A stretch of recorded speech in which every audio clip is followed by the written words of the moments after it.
one of those life experiences which seems to get more difficult with age, as many of you have said today. But having others in our lives, it's really important. We're a social species, aren't we? When we lack engagement, we yearn for it. We go onto social media, and I don't think it's healthy.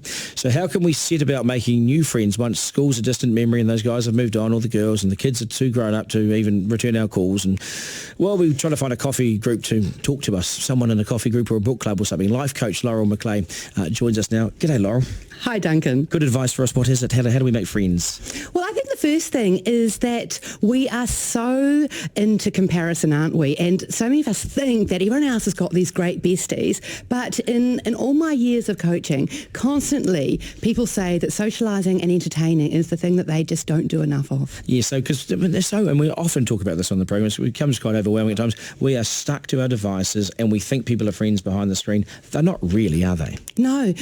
Having said that, I think that making online friends and turning them into offline friends is a really great strategy. Well, in terms of, so you get to meet them in real life, but what, you might be disappointed. Oh, imagine that. Well, and that's another really interesting thing is I think we're definitely looking at quality here, not quantity. And so some people who talk about their mates that they've had from school, you know what, they've really grown away from each other. And sometimes people can judge you for who you are, and they can be quite condescending. And so I think whether it's friends we just met online or friends we've had forever, we want to make sure that they're quality friends. Is it harder as you get older?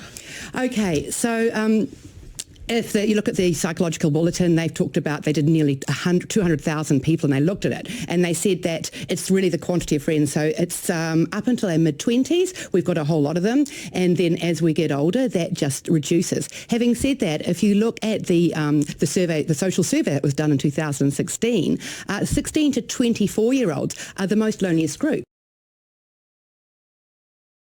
That's 17%, whereas 65 and over is only 10%. So why is that? It is where we might find it difficult making friends, but we might not necessarily be that lonely. I wonder why is the 16 to 24? I remember that survey, which is really concerning, isn't it? Because if you look at sort of numbers around people with self-harm and that sort of thing, 16 to 20-year-olds, you want them to be engaged with people. But the whole keeping up on Insta Lives, as we call it, there's a great YouTube if you Google it, and it just shows people getting dressed up, pretending to have a great time, then going back, and they haven't been taught the skills of how to socialise. Yes. You think about in our era, sorry Duncan, but if you were going to ask a girl out, you had to pick up the phone and ring the parents. Whereas now there's no social etiquette. There's no. Your hand was shaking. You often sounded like Claire Curran.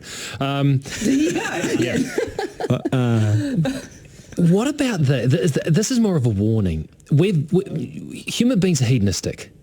Do you have to be very careful not to be attracted by people you think will be good for you by association, because, there might be this, there might be that. The honeypot. Social climber. Yeah, social climbing. Well, I'm sorry, but the three of you in media probably have to watch that. That is often the thing, is by association, am I increasing my social standards? I love Aristotle's theory of friendship, and he says friendship is beautiful. It is the glue that holds cities together. He says there's three types of friends. The first ones are your utility friends. So they are maybe people you work with, people whose kids are the same age, so you need to get on with them.